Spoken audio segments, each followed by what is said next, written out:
Hi, everyone. Welcome to the Entropy Podcast. I'm your host, Francis Gorman. Before we dive in, if today's conversation challenges you, sparks a new idea, or sharpens how you think about the world, don't keep it to yourself.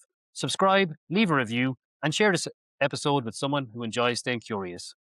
Today, I'm joined by Eduardo Gileo, a cyber strategy and defense policy expert working at the intersection of geopolitics and storytelling.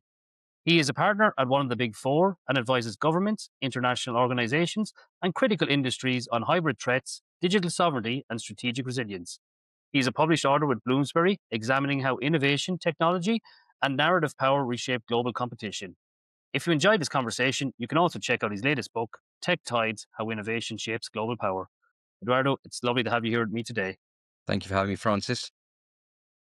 I'm I'm looking back on your bio and introduction, and I think where we are in the world, we've plenty to probably talk about, which is always good.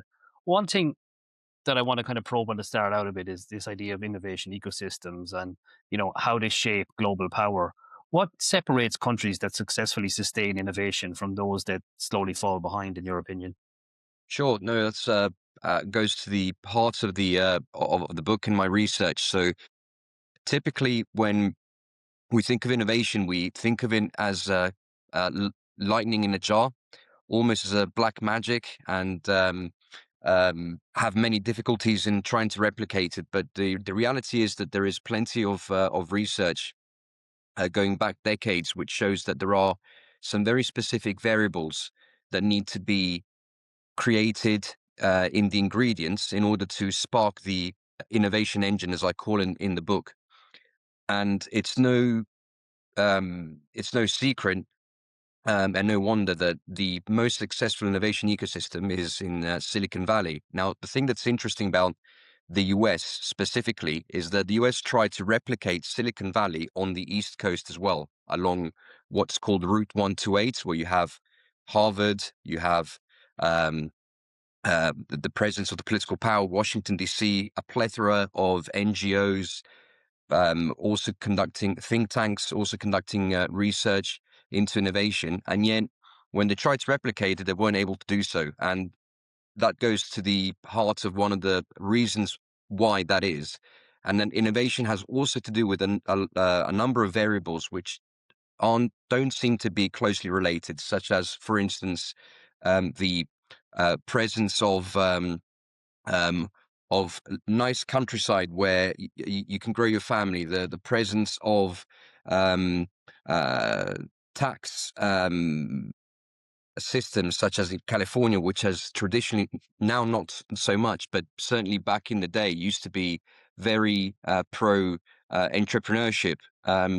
The fact that typically, and this goes more towards culture theory, but there's the whole culture of the frontiersmen, so typically moving to the west, and so you would typically have individuals that are less risk averse and more risk taking.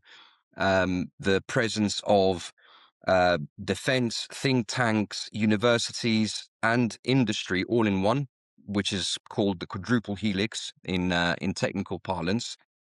That all allowed Silicon Valley to be Silicon Valley, and they haven't been able to replicate it exactly in on the east coast of the same country, which is for many the point of reference for successful innovation. And many countries have tried to replicate it as well. In the European Union, unfortunately, we've been highly unsuccessful. We can go in that in much more detail later on.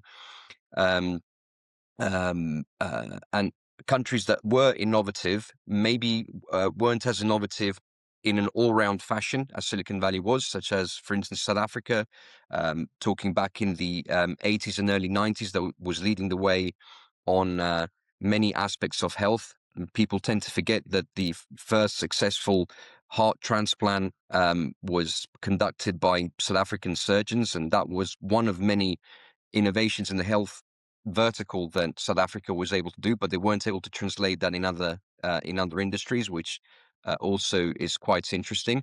And then you have the Middle Eastern countries that, for all the hundreds of billions of dollars that they have invested to create innovation ecosystems, and in the book I specify one example, which is neon.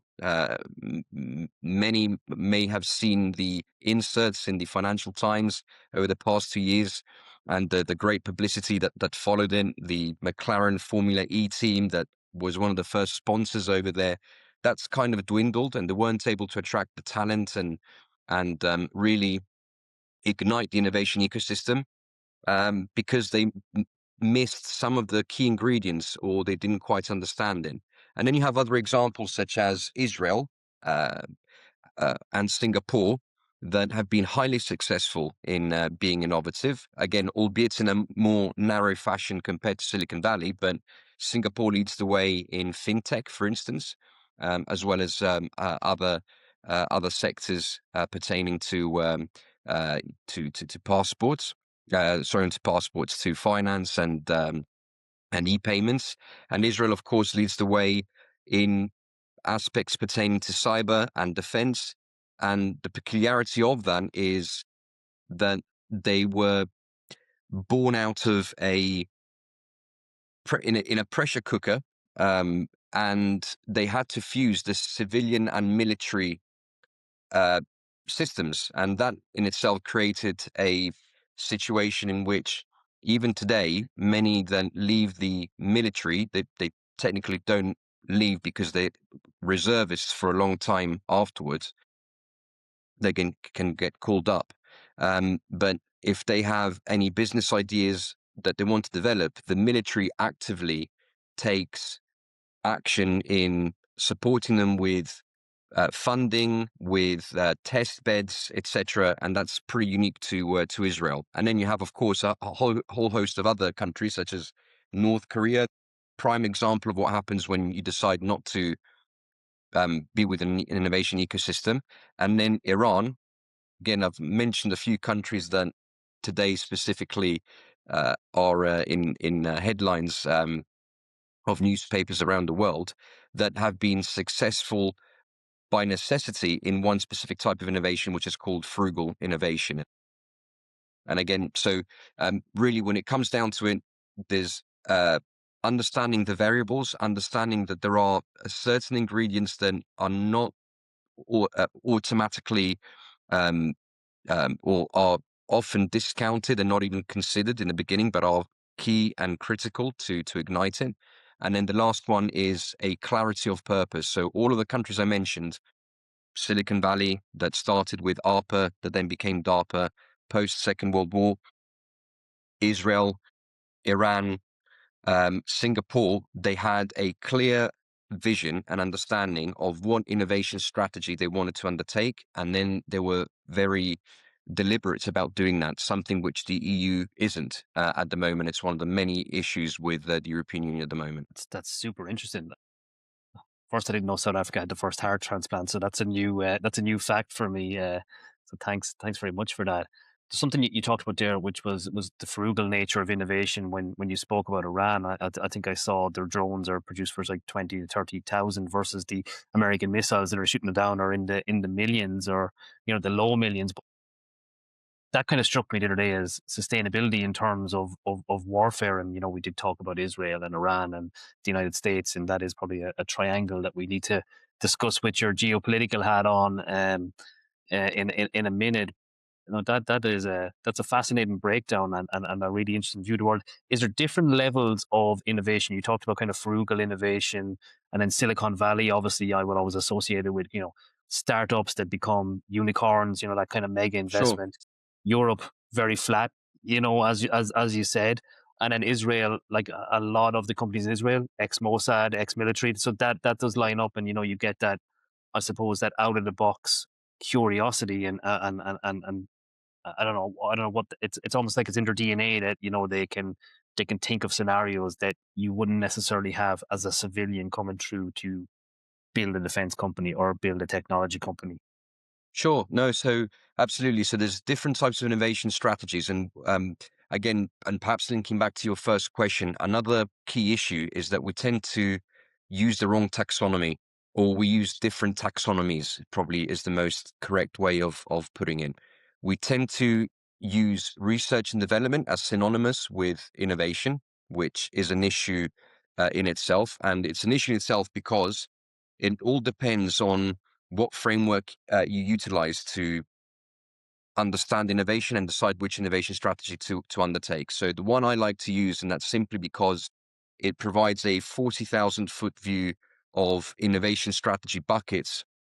It's derived from the Harvard Business School innovation framework, which has four key innovation strategies: basic research, and then within basic research, you have different tools. So you've got your academic papers, for instance, can be basic research. You have sustaining innovation. Sustaining innovation is nothing to do with environmental, but it's to do with the type of innovation that doesn't create anything new, but improves incrementally year on year on an existing product. You have disruptive innovation. So that typically has a 1 to 2 year cycle. You have disruptive innovation, which again takes existing products, but either creates new capabilities for existing products, or they do a quantum leap, to use another term that's high on today's agenda, to take that product to the next generation. That typically has a 3 to 5 year horizon. And then you have your moonshot innovation, which is, I think, what you probably and most people would tend to see Silicon Valley as moonshot innovations, where you've got your unicorns. So you have your sometimes your horizon is up to 15 years before you see a positive outcome. And so these are the four main ones. And within each of these, you have tools. So for instance, on sustaining and disruptive, research and development is a tool that resides within those strategy buckets. And then connected to that, I tend to like to use frugal innovation, which is essentially a bolt-on, but it essentially highlights all those dual-use technologies, or COTS, commercial off-the-shelf technologies. And that's what, for instance, Iran, it has been by necessity very good at doing. That's why they can produce cheap, sometimes not as effective assets and hardware as other countries can, but nonetheless they have effectiveness. And that's also how they were able to, for instance, create those infamous centrifuges which Stuxnet took out. They were able to basically use parts that were not meant for centrifuging fissile material, and import it in the country, and they were able to essentially reverse engineer it and use it for a purpose that was otherwise what it was created for in the beginning. And interestingly, Israel started as frugal, because today we see Israel as highly developed from a cyber perspective, as you quite rightly mentioned, digital perspective. I think many will remember the Pegasus spyware, for instance. And they're particularly apt at those types of digital assets. But we forget that the whole history to the run-up of where they are today, including the Beersheba technology park, which is where a lot of these Israeli startups um, are given life and are able to flourish. It all started in a very different set of circumstances, where they didn't have the powerful lobby they now have, for instance, in the United States. They didn't have the funding that they have today. And so they would go around the world. They would send representatives of Mossad and other agencies to go and either try and lobby for funds to help them defend themselves, or acquire the defensive material, or look at hardware and assets which they could repurpose and use. And in fact, people don't forget that the drone program was actually originated by the Israelis. They went over to the States, didn't have any money, they didn't have money to purchase jets to conduct surveillance along the borders. They're surrounded on all sides, as we all know. They couldn't even afford purchasing third-hand Mirages from France, and even if they did, they'd had issues with fuel and keeping the surveillance planes up. So they sent representatives out to the United States. They went into a toy shop. They saw what was one of the first radio-controlled planes, and they purchased it and thought, well, that could be a cheap way to conduct surveillance. And they evolved that program up until the mid-70s, and then the CIA picked it up, and with all the funding that the CIA was able to convey towards it, it became the drone program that we see today. But um, it's quite interesting. So they went from a frugal innovation strategy now to, many would say, moonshot innovation on cyber and digital. In Europe, if we look back at the now um, famous Draghi report of, I think, over 2 years ago now, the 400-page report, it's quite interesting that the whole of the report is mainly descriptive. One of the few elements which was prescriptive was Draghi's suggestion to create a DARPA in Europe. Now, I personally, just my personal opinion, I don't think creating another institution on top of institutions and institutions that we have in Europe is the way to go. However, what was interesting is the reason behind it. And one of the reasons behind it is that we are still acting in Europe as if we all had our own personal interests. And if we look at any innovation index, the Global Innovation Index, European Union has an innovation index. We see that Europe has, each country's got a specialty in innovation. We don't pull it together. On top of that, we have complexity of bureaucracy. So we've got different programs, we've got the Horizon program, we've got many programs that even people that work with it day to day struggle to list all of them. On top of that, we have so-called innovation valleys, over 152 innovation valleys, and again, difficult to clearly understand what they actually do. So high level of complexity, and the other thing is that they use different taxonomies. Each country uses a different taxonomy. If you go to a European Union Commission working group, or probably any of the think tanks that are in Brussels right now, you'll hear different people using different terminology. Everyone uses research and development, although quite how that fits in with the overall strategy, we don't know. And we don't actually have a focus on what we want to do. Do we want to innovate on the defense side? Do you want to concentrate on health? Do we want to? We don't know. Aside from creating paperwork, that's what we have seen. And the European Union itself has been priding itself on being a regulatory innovation powerhouse. Which has I don't want to criticize it too much. It has its merits, especially the AI Act has some innovative aspects, but your ecosystem is not going to innovate. You're not going to have a successful innovation ecosystem just by producing paperwork and not having a clear strategy. So those are some key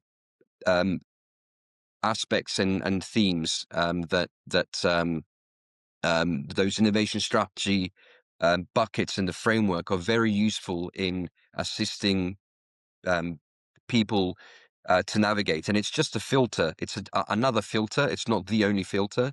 It's not the most important filter, but I argue that it is a very important filter with which to see the geopolitical landscape, especially in in light of the rise of the technology companies. We've seen the rise of tech ambassadors that have risen to the same level and standing as your ambassadors to NATO and other countries, which is quite interesting. We've seen the United States grandfather in the colonel rank to captains of industry and in technology companies. That's incredible.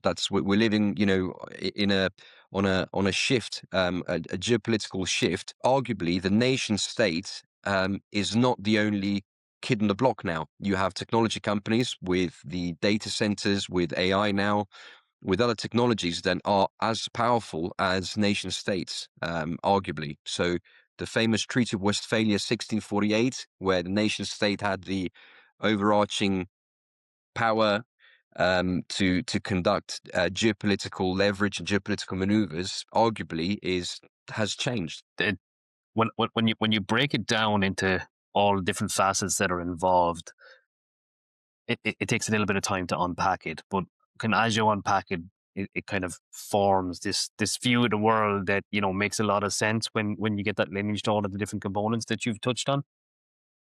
One thing as you were speaking, you talked about Iran and their need to innovate frugally, and then how Israel came from frugality straight through to kind of being prosperous. We seem to be living in a world where the geopolitical state is shifting on a dice. We saw Trump and Starmer fall out and maybe make it back up again within the last 3 days. We've seen Ukraine, who have kind of been pushed to the back of the picture now because of the conflict with Israel and the United States, and Iran and the Middle East getting dragged into the piece.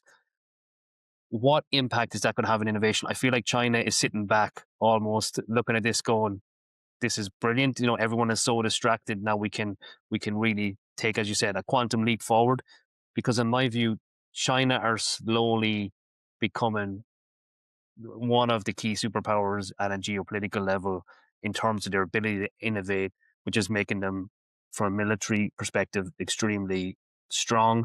They don't seem to be getting involved in direct conflicts, but they're slowly moving items left and right of the side to support Russia or maybe Iran in the background, or whatever. And there's a lot of kind of war of words between the United States and China in terms of their AI race and their innovation, and whether it's all regulatory constraints or if we should just have a wild west.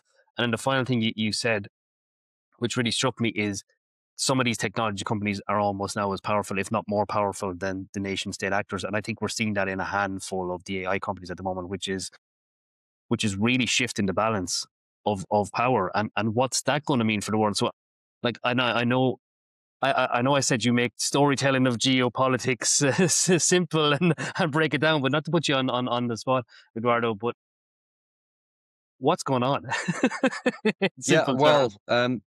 so if we touch, if we touch on China first, China absolutely is unbridled with regards to AI. So if you look at AI in Europe, and that's one of the tensions between US and Europe, is the AI Act and your GDPR that still sits in the backbone. It's many have forgotten it, but it still sits as the backbone on all these other bits of legislation. We're essentially, in many ways, and despite the AI Act has different levels of risk assessment for the use of data. So if you use it for defense purposes, you have a different tier of requirements, which may be less stringent, but it's quite amorphous.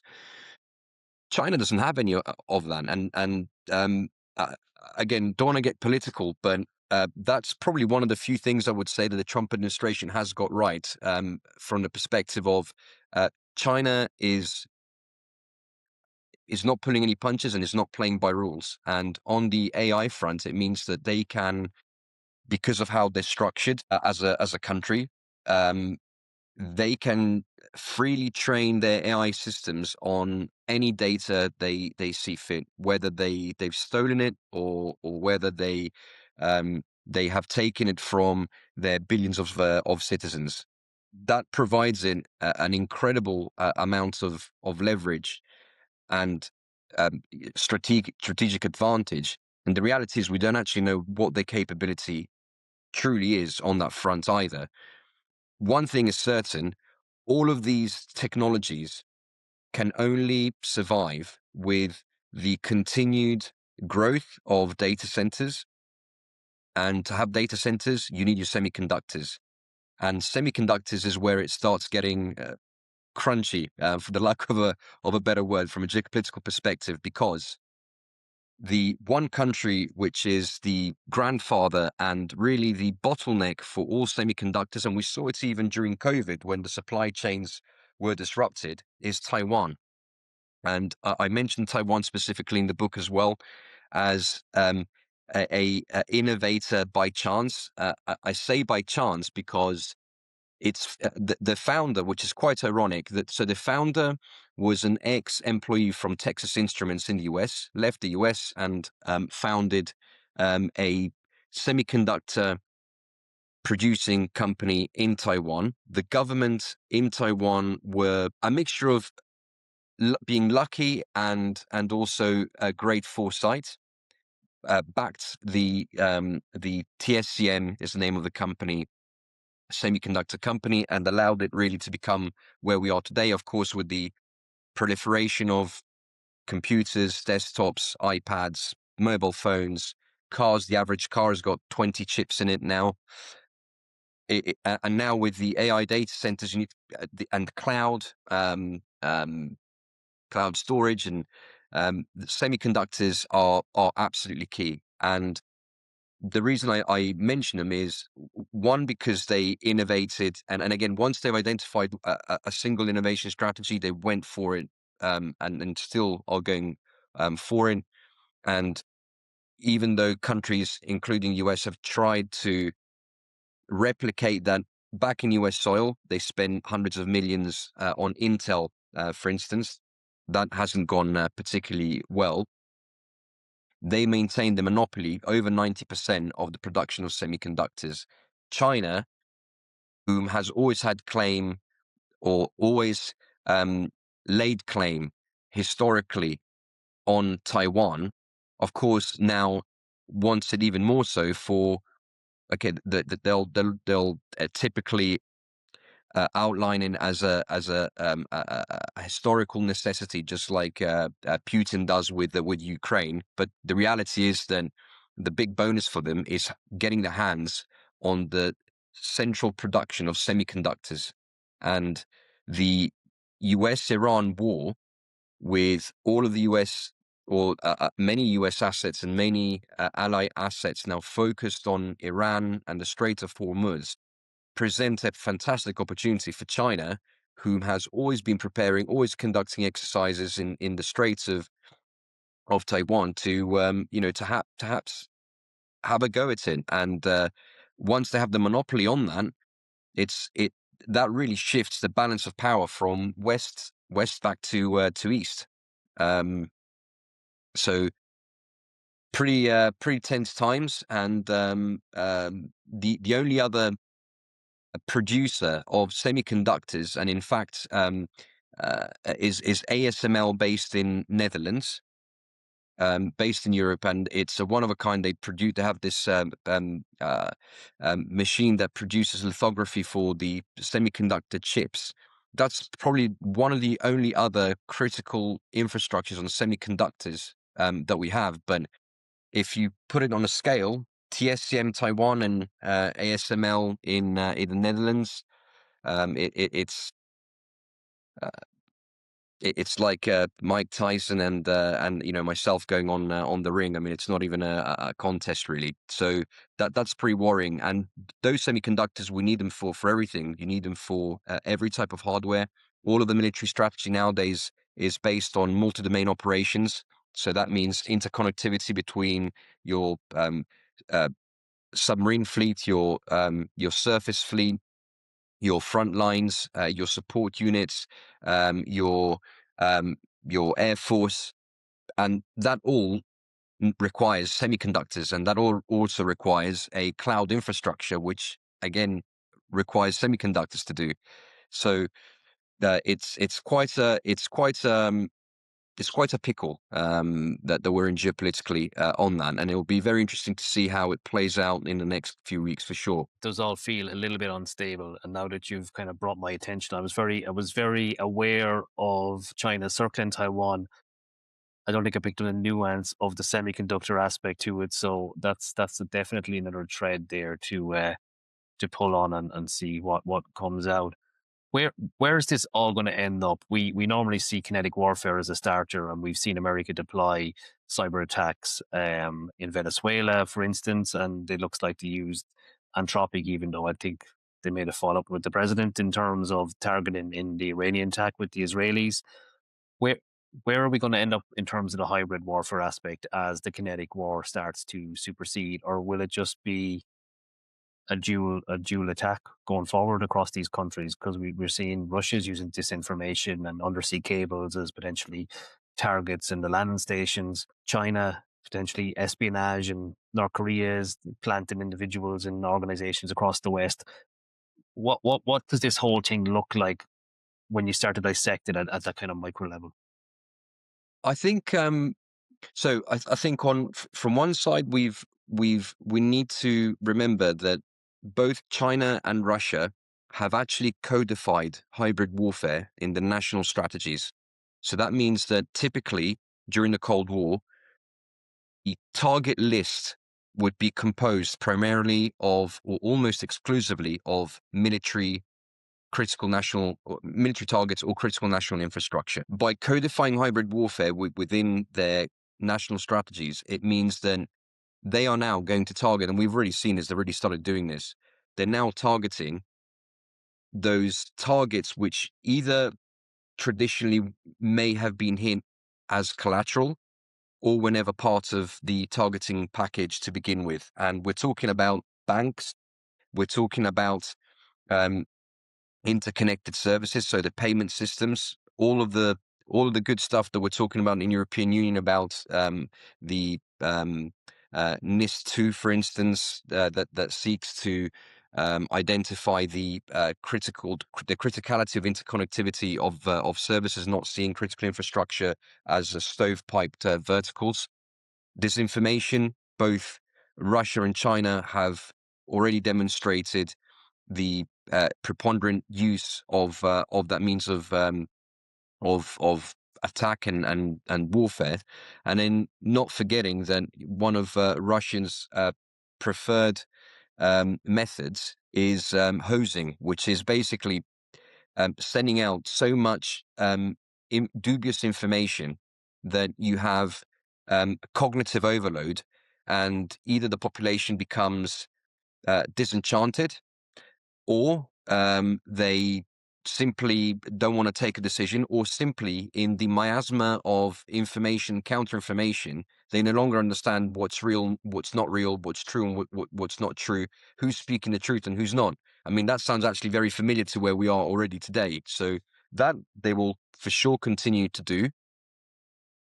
I I don't think that overt kinetic warfare between the great powers is likely to happen, simply because it's in no one's interest to do so, and there's too much at stake. But proxy wars, for sure. I mean, um, and also the utilization of strategies such as Russia's ghost fleet, where they're able to um, supersede the energy embargoes, and by using civilian fleets and registering and deregistering ships. And I think China's play is they already saw the impact of the supply chain from COVID, so they already know that we have a soft um, a soft spot, simply because of just how the economy has developed in the last 40 or 50 years. With them controlling primarily the manufacturing aspect, we've outsourced manufacturing, offshored. Now we're trying to onshore it, but again, I don't think that that type of strategy that Trump has been very vocal and wanting to establish is going to work, simply because the pricing doesn't allow it. Um, I think that's where they're gonna look at concentrating, is probably Taiwan, if there's going to be a kinetic um, attack, perhaps. But it depends how Iran is going to go. For sure, Iran, regardless of whether the overt attacks finish now or they prolong for another few weeks, for sure that's going to create instability in the form of terrorism abroad. We saw Oslo just the other day, the embassy attack. We don't know the exact details of it, but that it's a pretty high correlation between what's happening and the attack on the embassy. Alerts worldwide um, on different critical infrastructure. That Tehran, we know, has been employing sleeper cells for many years. Again, precisely because in the absence of technological innovation and having to make do with frugal innovation, that's what they have to resort to. That's probably going to create continual instability without a quick resolution to it. To be honest, almost like when we've had a replay of the recent global war on terrorism. That was a 20-year slog. Then, did we resolve? Many would say not. So that's probably what I foresee. That yeah, again, you're talking that the war could go on for weeks. I don't think the oil prices are going to be very forgiving if that happens. I think we've had a 20% jump in the last week alone, which is going to have its own impacts on the ability to innovate if power and everything gets indirectly hit. There's one thing that's coming to me here, Eduardo, and it's about the innovation signals. Is there any kind of barometer to see that a country is weakening in this space rather than strengthening? Is there patterns that start to emerge over time as economies either strengthen or weaken? I look at the UK specifically at the moment, and it feels to me like where they once were militarily and as an economy is no longer the case. Like they've slipped, and I've often read of the wealth is starting to leave because of the tax rules have come in, etc., and that's created a brain drain at certain levels. If you were to look across the world and say, well, here were the superpowers 20 years ago, and here is the shift and in dynamics to today's world, is there certain flags or indicators that we can lean into to kind of go, well, this is what's happened here and this is why it's happened? Or is that just an assumption I'm making? No, well, one overarching indicator is brain drain, but many times brain drain is self-created. And if we look at, for instance, the US, their famous H-1 Genius visa, many forget that one of the key reasons why the US was able to progress so quickly and become a superpower post Second World War was Operation Paperclip. Operation Paperclip was nothing more and nothing less than a genius acquisition, a technology acquisition strategy from the Germans that were technologically advanced to be able to ignite the engine. And interestingly, there was a letter written by a individual called Vannevar Bush, no relation to the Bush family, but he was a chief science officer between him and Roosevelt, in which he stated that he was particularly worried about the state of German technology. This is obviously before the end of the war. So there's a series of letters backwards and forwards where they're arguing on how Germany had been able to become so innovative, etc. And obviously they had in turn sought out geniuses from all over to be able to do that. And then at the end of the war, they were concerned about Russia, or the Soviet Union rather, being able to take the prevalence on the innovation ecosystem, because they too had enacted a similar Operation Paperclip. And the suggestion of Vannevar Bush to the president was for Europe to become highly regulated and for the US to maintain reins on the regulation, especially with regards to technology and scientific progress, in order to avoid Soviets encroaching and stealing them, or if they conducted a push into one of the European Eastern Bloc countries to hold that scientific innovation, which is quite ironic because nowadays they're quite fractious at the EU trying to regulate technology. So it's a long-winded way to say is that the brain drain is a reason. And we've seen that in many places. I mean, Europe is another one, brain drain. Again, many countries in Europe were highly innovative. UK was highly innovative. There's been, as you mentioned, a millionaire or billionaire drain. Now, would be classed as a brain drain. That's debatable, but one thing is for sure, they do take with them, these billionaires and millionaires, um, one of the ingredients of the ecosystem, which is the companies that are able to scale up, the whole monetary environment that they create, the personnel they take with them when they decide to move the workforce elsewhere. It's not the most important, but it's certainly one of them. And when a country starts to go downhill from an innovation perspective, talent, brain drain, or measures to curtail the freedom of movement, like we're seeing today, and quite worryingly across Europe, is one of the key aspects. I mean, and from a personal perspective, I was born in Italy, but I was an immigrant in the UK. It's quite worrying. I mean, that the kind of culture and the kind of energy that you felt in the UK and in London back when I first got there 27 years or 28 years ago now. It's different. It's different, and that also has a massive impact. So that's definitely a key indicator. Um, and then the other key indicator is the number of tech companies or unicorn companies that the country creates. And if we look, sure, Europe, UK included. When I mention Europe, uh, I include the UK just from a geographical perspective. Um, yes, it's improving, but if you look at it on a scale of comparison to the US or even China, uh, we're simply way down the rankings. And um, Russia, for instance, is a clear example of a superpower that's still trying to maintain superpower. They've got other variables that allow them to be where they are at the moment, such as an incredible production capability. They can restock in 6 months what it takes Europe 5 years plus to do.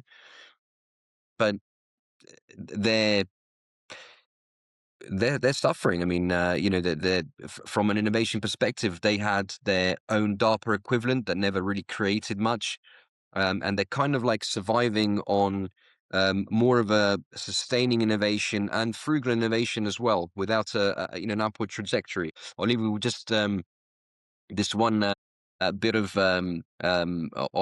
trivia during the space race, and this is also why it's non you shouldn't look at innovation strategy or the type of innovation strategy as an indicator of where a country is going necessarily, because context is everything. And this is a perfect example. During the space race, there was an issue of writing implements in zero gravity.